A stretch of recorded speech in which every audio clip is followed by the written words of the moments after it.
পুৱাৰ ভাগৰ পৰা আমি প্ৰতিদিন টাইমৰ দৰ্শকসকলক পোনপটীয়া সম্প্ৰচাৰ যোগে মহা অম্বুবাচী মহাযুগৰ দৃশ্যাংশ দেখুৱাই আছোঁ। এক গ্লানি নিচিগে সোঁত বিৰতি বাট নোপোৱাৰ দৰে পৰিৱেশ দেখিবলৈ পোৱা গৈছে। পুৱাৰ ভাগৰ পৰা কেইবা লক্ষাধিক ভক্ত ইতিমধ্যে মাৰ ষ্টেচনত আহি দৰ্শন কৰিছে। আমি পৰিৱেশটো এবাৰ দেখুৱাবলৈ যত্ন কৰিম। এয়া আপোনালোকে দেখিছে এনেদৰে তেখেতসকলে মাৰ ষ্টেচনত সেৱা লোৱাৰ পিছত তেখেতসকলে এনেদৰে এয়া ঘৰমুৱা হোৱা পৰিলক্ষিত হৈছে। আমি পৰিৱেশটো প্ৰতিদিন টাইমৰ দৰ্শকসকলক দেখুৱাবলৈ যত্ন কৰিছোঁ। এক খুব সুন্দৰ দৃশ্যাংশ এনেদৰে সকলোৱে মাৰ ষ্টেচনত আশীষ লৈছে আমি দেখুৱাবলৈ যত্ন কৰিছোঁ। মা কামাখ্যা দেৱালয়ৰ প্ৰাংগণৰ পৰা আমি পোনপটীয়া সম্প্ৰচাৰযোগে দেখুৱাই আছোঁ, যিহেতুকে মুখ্য দুৱাৰ বন্ধ আছে আৰু সেই গতিকে বাহিৰৰ পৰাই সকলোৱে আহি মাৰ ষ্টেচনত আশীষ লৈছে।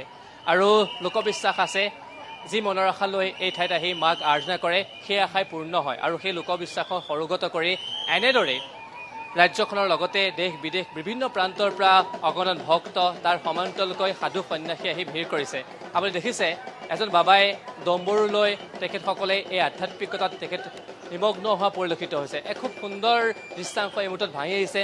যিমান দূৰলৈকে কেমেৰাত স্পষ্ট হৈছে সিমান দূৰলৈ কেৱল মানুহ আৰু মানুহ। আপোনালোকে দেখিছে একাংশ লোকে দৰ্শন কৰাৰ পিছত তেখেতসকল ঘৰমুৱা হোৱা পৰিৱেশ আমি দেখুৱাবলৈ যত্ন কৰিছোঁ। তেখেতসকল উভতিছে আৰু আমি পৰিৱেশটো দেখুৱাইছোঁ। এক উখল মাখল পৰিৱেশে বিৰাজ কৰিছে। নীলাচলৰ বুকুত আধ্যাত্মিক পৰিৱেশে বিৰাজ কৰিছে। আজি অম্বুবাচী মহাযুগৰ চতুৰ্থটো দিন, কালিলৈ নিবৃত্তি আৰু তাৰ প্ৰাকমুহূৰ্ততে আপোনালোকে দেখিছে এনেদৰে অগণন ভক্ত আহি তেখেতসকলে আশীষ লৈছে। আমি ভক্তসকলৰ কাষলৈ যাম, কিছু কথা পাতিবলৈ চেষ্টা কৰিম। প্ৰত্যেকে নিজত মনৰ আশা লৈ তেখেতসকলে দৰ্শন কৰিবলৈ আহে আৰু এয়া সকলোৱে মাক এবাৰ দৰ্শন কৰাৰ পিছত সকলো উভতিছে আমি দেখুৱাইছোঁ। এক বিৰতি বাট নোপোৱাৰ দৰে উখল মাখল পৰিৱেশে বিৰাজ কৰিছে। আমি কিছু আগুৱাই যাম, ভক্তসকলৰ লগত কথা পাতিম, ক'ৰ পৰা আহিছে, কেনেকুৱা মনোভাৱ, সেই কথাও আমি জানিবলৈ চেষ্টা কৰিম। আপোনালোকে দেখিছে বিভিন্ন প্ৰান্তৰ পৰা ভক্তসকল আহিছে আৰু সকলোৱে বৰ্তমান সময়ত মাৰ ষ্টেচনত আশীষ লৈছে। আমি তেখেতসকলৰ কাষলৈ যাম, কথা পাতিবলৈ চেষ্টা কৰিম। ইতিমধ্যে মই উল্লেখ কৰিছোঁ বিভিন্ন প্ৰান্তৰ পৰা ভক্তসকল আহিছে আৰু দাদাৰ কাষলৈ আহিছোঁ। দাদা কোন প্ৰান্তৰ ক'ৰ পৰা আহিছে? মই বৰদপুৰৰ পৰা আহিছোঁ। কেনেকুৱা লাগিলে? ভাল লাগিলে আৰু এবাৰ নে ইয়াৰ আগতো আহিছে? আগতে এবাৰ আহিছোঁ। মাৰ পৰা কি বিচাৰিছে? বিচাৰিছোঁ আৰু চাকৰিৰ কথা আৰু এনেদৰে বিভিন্ন প্ৰান্তৰ পৰা আহিছে আমি দেখুৱাইছোঁ পৰিৱেশটো প্ৰতিদিন টাইমৰ দৰ্শকসকলক আৰু সকলোৱে বৰ্তমান সময়ত মাৰ ষ্টেচনত আশীষ লোৱা পৰিলক্ষিত হৈছে। আমি কিছু দূৰ আগুৱাই যাম। আপোনালোকে নিশ্চয় দেখিছে এনেদৰে বৰ্তমান সময়ত নীলাচলৰ বুকুত এক উখল মাখল তথা আধ্যাত্মিক পৰিৱেশে বিৰাজ কৰা পৰিলক্ষিত হৈছে। আজি চতুৰ্থটো দিন আৰু চতুৰ্থটো দিনত পুৱাৰ ভাগৰ পৰা এনেদৰে বিভিন্ন প্ৰান্তৰ পৰা অগণন ভক্ত আহি ভিৰ কৰা পৰিলক্ষিত হৈছে। আমি তলৰ ভাগলৈ যাম। আপোনালোকে দেখিছে নিশ্চয় এনেকৈ যিহেতুকে বৰ্তমান সময়ত মা কামাখ্যা ধামৰ মুখ্য দুৱাৰ বন্ধ কৰি ৰখা হৈছে, সেই গতিকে সকলোৱে বাহিৰৰ পৰা এনেদৰে আশীষ লোৱা পৰিলক্ষিত হৈছে। আৰু এই সময়ছোৱাত যিহেতুকে দুৱাৰ বন্ধ আৰু সেই গতিকে এনেদৰে বন্ধ ৰখা হৈছে। মই তেখেতসকলৰ কাষলৈ যাম, কথা পাতিবলৈ চেষ্টা কৰিম। ইতিমধ্যে মই উল্লেখ কৰিছোঁ বিভিন্ন প্ৰান্তৰ পৰা অগণন ভক্ত আহিছে আৰু সকলোৱে মাৰ ষ্টেচনত আশীষ লৈছে। মই বাইদেউৰ কাষলৈ আহিছোঁ। ক'ৰ পৰা আহিছে? মই টিহুৰ পৰা আহিছোঁ। হয়, পৰিয়ালৰ লগত আহিছে। হয়, আহিছে। কেনেকুৱা লাগিছে ইয়ালৈ? ভাল লাগিছে। মা দৰ্শন কৰিম বুলি ভাবি আছিলোঁ, এইবাৰ দৰ্শন কৰা হ'ল, ভাল লাগিছে বহুত। প্ৰথমবাৰ আহিছে নেকি? প্ৰথমবাৰ আহিছোঁ। কি বিচাৰিছে মাৰ পৰা? মাৰ পৰা মনৰ আশা যাতে সকলে যাতে কিবা লজিব, মনৰ আশাবোৰ পূৰণ হয় তাৰে কাৰণে কৰিছে। সকলোৰে যাতে ভাল হয় তাৰে বাবে কামনা কৰিছোঁ।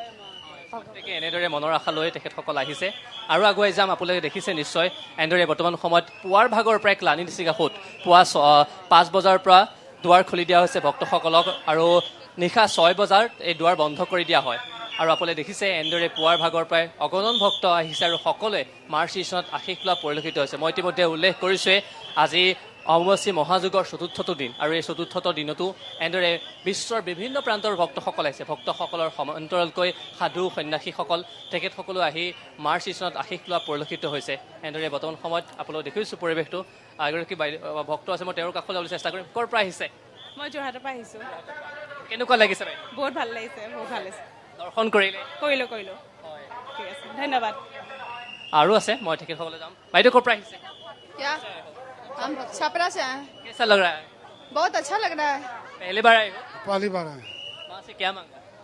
माँ से बहुत कुछ मांगे हैं, वंश मांगे हैं माँ से।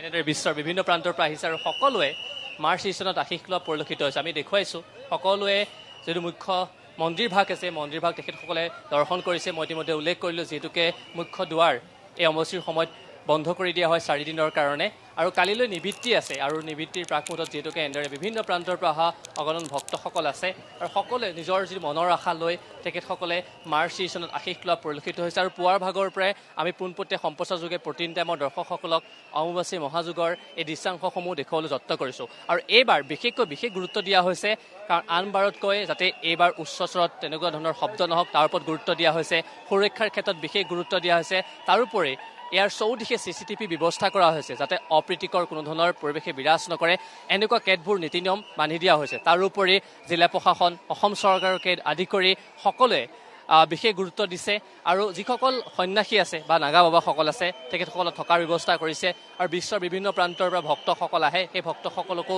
থকা খোৱাৰো সুব্যৱস্থা কৰি দিয়া হৈছে অম্বুবাচীৰ আমি মহাযুগৰ দৃশ্যাংশ পোনপটীয়া সম্প্ৰচাৰযোগে দেখুৱাই আছোঁ এক উখল মাখল পৰিৱেশে বিৰাজ কৰিছে আমি প্ৰটিন টাইমৰ দৰ্শকসকলক দেখুৱাইছোঁ এক নান্দনিক দৃশ্যাংশ যিমান দূৰলৈকে দেখিছে কেমেৰাত সিমান দূৰলৈকে কেৱল মানুহ আৰু মানুহৰ বেৰ দি বাট নোপোৱা পৰিৱেশে বিৰাজ কৰা পৰিলক্ষিত হৈছে আমি সাধু সন্যাসী লগে যত্ন কৰিছোঁ আৰু আছে আমি ভক্তসকল তাৰ সমান্তৰালকৈ সাধু সন্যাসীসকলৰ সৈতেও কথা পাতিবলৈ চেষ্টা কৰিম বিভিন্ন প্ৰান্তৰ পৰা অহা পৰিলক্ষিত হৈছে আপোনালোকে নিশ্চয় দেখিছে এক ভক্তই বাৰ্ণিপৰ দৰে পৰিৱেশে বিৰাজ কৰা পৰিলক্ষিত হৈছে আৰু এই পথে আমি আগুৱাই যাম আৰু খুব সুন্দৰকৈ মা কামাখ্যা যি মূল দুৱাৰভাগ আছে এই মূল দুৱাৰভাগ বৰ্তমান সময়ত খুব সুন্দৰকৈ সজোৱাও পৰিলক্ষিত হৈছে আৰু এনেদৰে বৰ্তমান ভক্তসকলে তেখেতসকলে পুৱাৰ ভাগতে আহি মাৰ শ্ৰীচৰণত আশীষ ল'লে আৰু তেখেতসকল বৰ্তমান সময়ত ঘৰমুৱা পৰিলক্ষিত হৈছে তাৰোপৰি যিহেতুকে বিশেষ ভিৰ ভাৰ নহয় তাৰ কাৰণেও এয়া আপোনালোকে দেখিছে স্কাউট গাইড তাৰ সমান্তৰালকৈ অসম আৰক্ষীকো বৰ্তমান সময়ত জোৱান কৰা হৈছে যাতে গোটেই ব্যৱস্থাটো কৰা হয় আপোনাৰ কাষলৈ আহিছোঁ কাहाँ से आए हो हम गोरखपुर से आए हैं उत्तर प्रदेश किसके साथ आए हो हम 7 आदमी परिवार से पूरे हैं हाँ कैसा लगा यहाँ आकर अच्छा लग रहा है बहुत अच्छा लग रहा है माता जी की कृपा उसी के चक्कर में दौड़ रहे कहाँ मिलेगा कृपा बहुत अच्छा সকলে अच्छा लग रहा है गोरखपुर जिला से हम लोग आए हैं 7 लोग आए हैं माता हाँ अच्छा बहुत अच्छा लग रहा है कोई दिक्कत नहीं है माता रानी का आशीर्वाद हम लोगों का बना हुआ है সকলে কৈছে যে মাৰ আশীৰ্বাদ বিৰাজমান হওক দাদাৰ কাষলৈ আহিছোঁ কোন ঠাইৰ পৰা আহিছে মই গহপুৰৰ পৰা আহিছোঁ হয় হয় কেনেকুৱা লাগিলে দৰ্শন কৰি বহুত ভাল লাগিছে এতিয়া আহিছোঁ অলপ ঘূৰিম আৰু এক্সপ্ল'ৰ কৰিম বস্তুবিলাক পুৱা কিমান সময়ত আহিলে আমি ৰাতিপুৱা 8টা মানতে ওলাইছিলোঁ 8টা মানতে পাইছিলোঁ ইয়াত এতিয়া আহি আছোঁ আৰু ভালকৈ 5-6 কিলোমিটাৰ খোজকাঢ়ি লাষ্টত মাক এতিয়া দৰ্শন কৰিলে কেনেকুৱা অনুভৱ হ'ল মই এইটো বুজাব নোৱাৰোঁ কিমান ভাল লাগিছে মোৰ আজি ফাৰ্ষ্ট টাইম আহিছোঁ এনেকুৱা হেৰিত বহুত ভাল লাগিছে